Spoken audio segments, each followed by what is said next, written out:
Salut à tous, c'est RM, vous allez bien? Oh bah ça fait plaisir à entendre. Moi bah ça va, c'est gentil de demander, puisqu'aujourd'hui je vais unboxer une Neo Geo, hein. Une journée comme les autres en somme. Mais pour ceux pour qui ça serait pas très habituel, je me suis dit que cette fois-ci, j'allais filmer ça pour que vous partagiez avec moi cette expérience très luxueuse de posséder une console qui vaut une fortune, mais que j'ai acheté en 2018 à genre... Bon, c'était un lot avec plusieurs trucs que je vais vous montrer ensuite, mais à l'époque ça valait dans les 400 balles une console en boîte. Vous avez vu, c'est un modèle spécial, un bundle avec pas la manette officielle, le stick arcade classique de la Neo Geo. C'était une version plus petite, qu'on appelle le pad cacahuète. Alors, il n'est pas extrêmement réputé, mais peu de gens savent qu'il y a eu au Japon un bundle vendu avec cette manette-là et pas l'habituelle. Il y avait même une carte mémoire intégrée que je vais vous montrer si depuis le temps tout est encore à l'intérieur. Parce que c'est ça le truc, c'est que j'y ai pas mal joué, mais ces dernières années j'ai pas mal déménagé également. Je refile un peu ma tête vu que ça devient personnel. Et donc je n'ai pas mis la main sur cette Neo Geo qui a traîné dans une cave pendant près de 3 ans je crois. Donc ça va être aussi des retrouvailles pour moi, ça va me faire plaisir. Et donc on va poser la caméra ici. Ça va, vous devriez voir quelque chose. Et on va voir tout ce qu'il y a à l'intérieur. Parce que ce qui est drôle avec la Neo Geo, c'est que c'est plein de petits accessoires que je vais pouvoir vous montrer parce que j'ai pas de jeu à proprement parler sur ma Neo Geo, mais j'ai quand même le moyen de jouer à des jeux, vous allez voir ça. Déjà, ce qu'on peut constater, c'est qu'il y a un sticker ici avec le numéro de série. Ça nous permet de savoir que c'est une Neo Geo qui est sortie assez tard dans la vie de la Neo Geo, qui pourtant a vécu très longtemps, plus d'une dizaine d'années. À l'époque, se dire une console qui sort au début des années 90 et qui a encore des jeux dans les années 2000, c'est absolument dingue. Mais aujourd'hui, la PS4 existe et c'est d'un coup beaucoup moins foufou. Mais à l'époque, je trouve que ça l'était, et c'est parce que les graphismes, comme vous le voyez sur les screenshots ici, étaient déjà tellement en avance sur leur temps, ce qui explique le prix notamment, bah que ça a pu continuer d'être assez potable dans les années début des années 2000, alors que toutes les consoles de salon étaient passées à la 3D. Donc en termes de 2D, il n'y avait pas trop de concus. Et ouais, donc ce bundle qui, je fais durer le plaisir, hein, qui de face montre juste la console jolie, et ben au dos nous spoil le fait que c'est un bundle avec tous ces trucs écrits ici, là vous voyez, on a un exemplaire à chaque fois, mais également ce pad bizarre que j'ai vu qu'une seule fois à l'époque où je cherchais une Neo Geo, une époque où j'étais bien sûr au chômage, et je me suis dit qu'est-ce que je veux bien pouvoir faire de mon temps libre et de mon argent? Acheter une Neo Geo. Je m'en souviens encore du reste du mois où j'ai mangé de l'eau et des pâtes. Mais aujourd'hui je suis content parce que je pense qu'un bundle comme ça, ça vaut bien plus que 400 €. Mais bon, je vous ai dit, c'était en 2018. Et à un moment, je suis allé, je crois, à République. Et je voulais savoir ce que ça valait, une Neo Geo en boîte. C'était il y a quelques années, j'avais demandé pour ce bundle-là. Et il y a un vendeur dans une des boutiques qui me dit: vous avez un bundle Neo Geo avec la manette cacahuète là? Vous êtes sûr que c'est une vraie? Et je me suis dit, merde, je me suis fait arnaquer. Et après je suis allé dans une autre boutique, qui m'a dit: ah ouais non, ça, il y a bien eu un bundle comme ça, il est assez rare, et il est sorti en fin de vie, et il n'est pas spécifiquement recherché, parce qu'encore une fois, c'est pas une manette que les gens apprécient beaucoup. C'était les anecdotes. Maintenant, ça a assez duré, vous voulez voir ce qu'il y a à l'intérieur, avec le polystyrène d'origine. Ah, je vais essayer de pas trop abîmer en enfonçant les pouces dedans. Il n'y a rien à l'intérieur, non. On va mettre ça ici. Ça se présente ainsi. On enlève la première couche. Oh, c'est joli. Alors, c'est une console Jap. Donc forcément, il y a la prise secteur japonaise. Et moi, j'ai ce qu'il faut juste ici. J'ai la Saturn qui est branchée. La Saturn du Japon, mais voilà, t'achètes un adaptateur qui permet de convertir le voltage. Tu l'enfonces dedans, bim, on, et ça va sur une prise française. Ça serait dommage de payer plusieurs centaines d'euros pour que la console crame à la vue d'une prise européenne. J'ai plusieurs types de câbles. Des câbles RGB sans le son, un câble composite mais avec le son mais du coup qui est moche. Ouais, bref, j'ai eu plusieurs câbles vendus avec la machine. Alors il y a des bouts de polystyrène qui sont pas foufou, mais je vais attraper la carte mémoire. Alors c'est assez foufou de se dire qu'on a une carte mémoire sur cette machine. Parce que c'est des jeux arcade, hein, donc il n'y a pas le même enjeu que pour sauvegarder dans Final Fantasy VII. Et j'avais montré ça à l'époque à Mikox. Dans mes souvenirs, il m'a dit « Ça, c'est le truc le plus classe qui soit. » Ou genre le truc gaming le plus classe qui soit. Et effectivement, regardez-moi. C'est lourd, hein. C'est dans un petit étui plastique.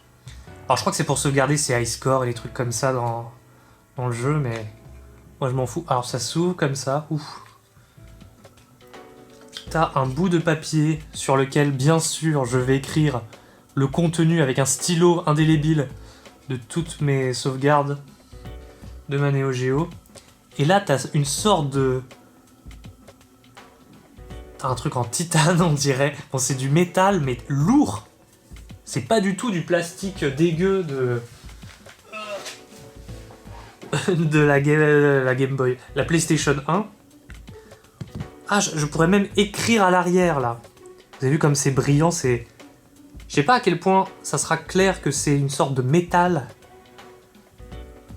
En tout cas, sachez qu'il y a 2 kilobits of used lithium battery. Il y a de lithium battery là-dedans. Comment se fait-ce? Regardez-moi tous ces petits trous. J'espère que vous n'avez pas la phobie des petits trous, hein. J'ai entendu que c'était une vraie pathologie. Et donc ça s'insère dans la bête, qu'on va retirer maintenant. Alors elle est de dos. Le numéro de série qui match, hein, bien sûr. Tadam! J'espère qu'elle marche, hein. Vu que j'ai prévu de vous faire plusieurs vidéos Neo Geo à l'avenir. Maintenant qu'elle est là, je vais la brancher. J'espère que les 3 années dans la cave ne lui ont pas été fatales. Vous avez vu, ça fait une ouverture comme sur la Super Nintendo. Et la carte mémoire s'insère ici. Il y a aussi une sorte de petite... de petits clapets quoi, qui évitent la poussière de rentrer.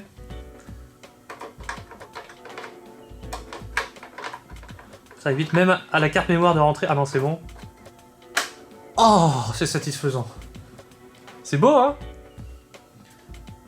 Bon, on va le laisser. Il y a une prise volume. Ouais, je vous ai dit, j'avais un câble RGB chelou qui transférait pas le son. Donc en fait, c'était pratique. Je pouvais quand même mettre une prise jack pour pouvoir le mettre sur une enceinte à part. Donc je pouvais quand même jouer en RGB et avec le son. Sinon, bon, le bouton reset, le bouton on-off. La prise secteur. La prise pour la télé. Je me souviens de cette odeur de Neo Geo. Petite Madeleine de Proust. Bon. On met ça de côté. Attaquons-nous à encore un autre câble de manette là. Enfin de télé. Passons à la manette. Justement.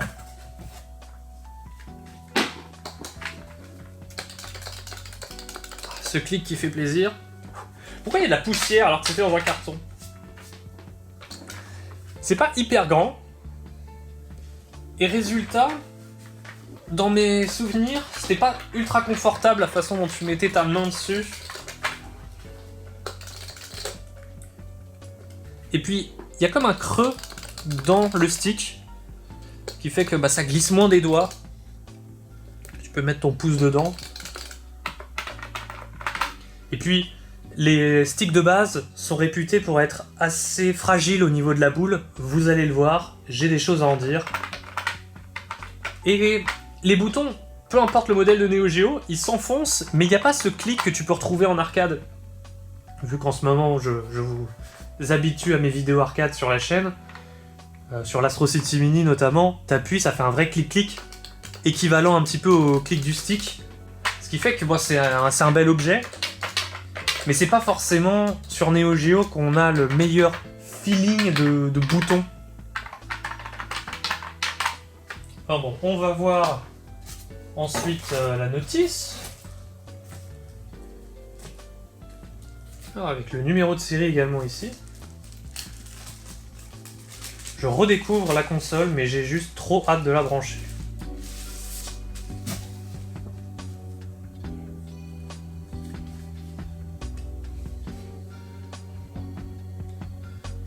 Est-ce qu'il y a des dessins rigolos qu'on pourrait analyser? Ah, il donne un exemple avec un dessin d'un vaisseau.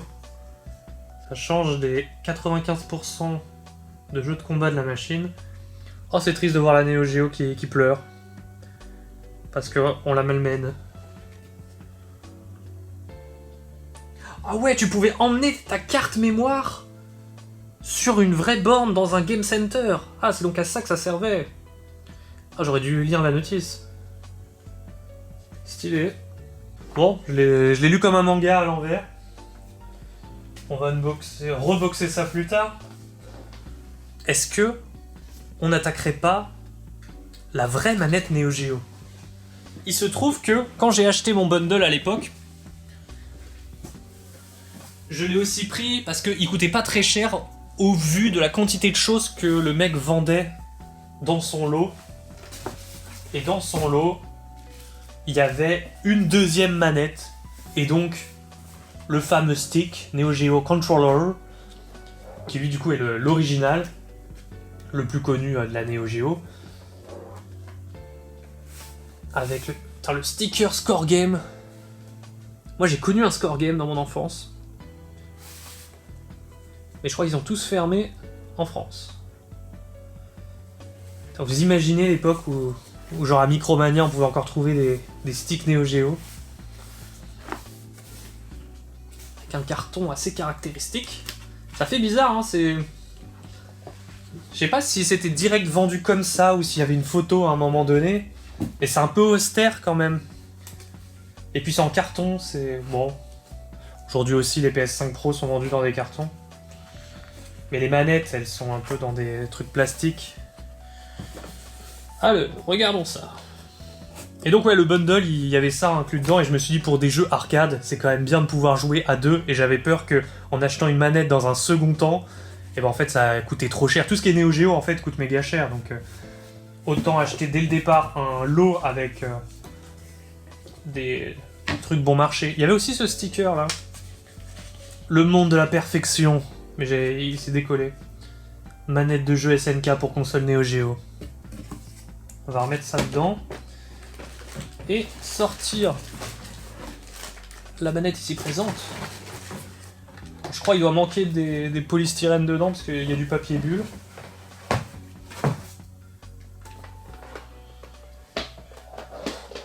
Ça aussi, ça a de la poussière, je comprends pas. Comparaison en termes de taille, c'est pas la même.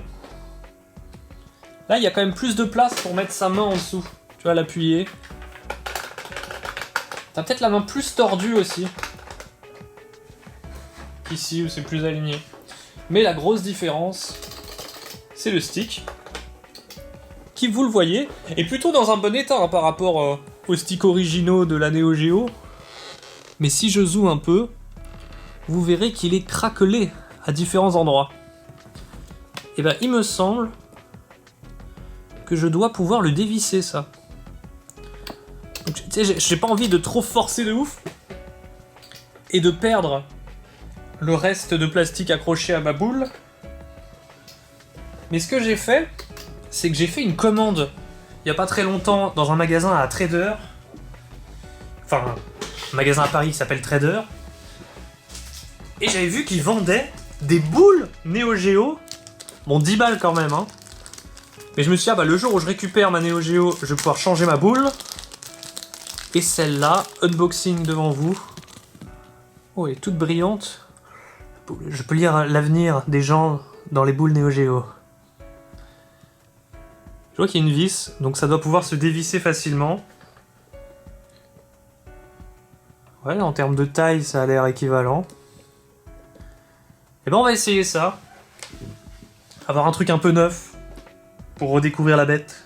A few hours later. J'ai fait tout ce que j'ai pu pour essayer de dévisser cette boule Neo Geo, mais impossible. Quand tu la tournes, bah le stick tourne également. Donc j'ai essayé de tenir avec une pince en tournant, impossible. J'ai regardé sur internet et il semblerait que vu que ça se dévisse, il y avait des gens à l'époque qui mettaient de la glu pour empêcher la boule de partir. Donc j'ai vu une astuce qui consistait à démonter le stick. Donc je l'ai dévissé. On découvre ce qu'il y a à l'intérieur, c'est rigolo. Les 4 boutons enclenchent ce mécanisme-là. Et le stick, c'est ça. Vous voyez qu'il tourne.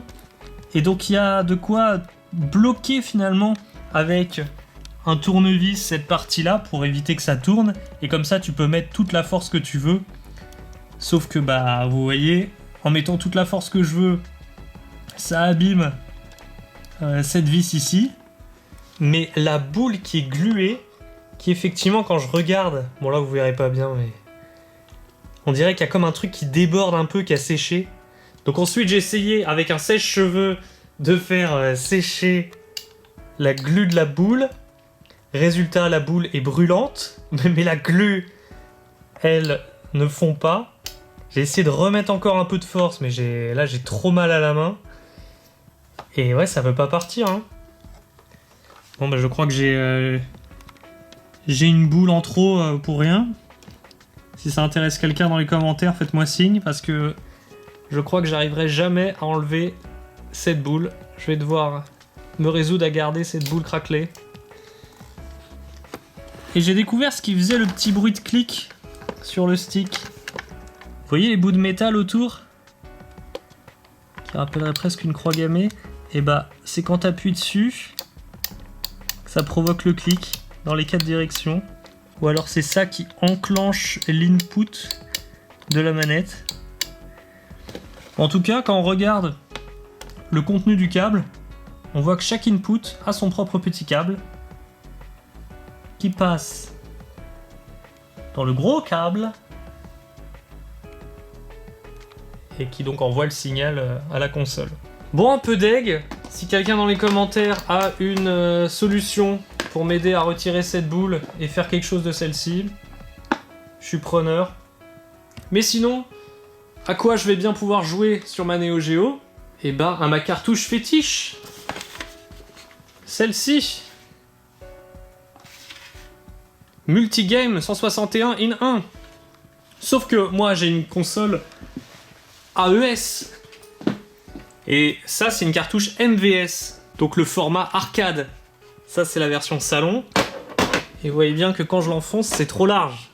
Ça rentre pas, impossible de jouer. Mais vu qu'en soi, le hardware Neo Geo, AES et MVS, c'est la même chose, globalement, hein, il suffit d'avoir un convertor MVS SNK, donc Magic Key. Vous allez voir à quoi ça ressemble. Ça permet, bon, un petit peu comme les adaptateurs pour bypass les régions sur d'autres consoles. Je mets ça là-dedans. Bon, c'est un peu moche, hein, le vert et le jaune sur le noir un peu classe. Mais bon, ça permet de jouer à une grande partie du catalogue Neo Geo sans avoir à payer 2000 balles pour chaque cartouche. Maintenant, il n'y a plus qu'à croiser les doigts pour que la console marche encore. Mais ça, vous le verrez dans les prochaines vidéos, parce que j'ai prévu de vous en faire plusieurs sur la Neo Geo. Alors vous savez quoi faire pour ne pas rater ça.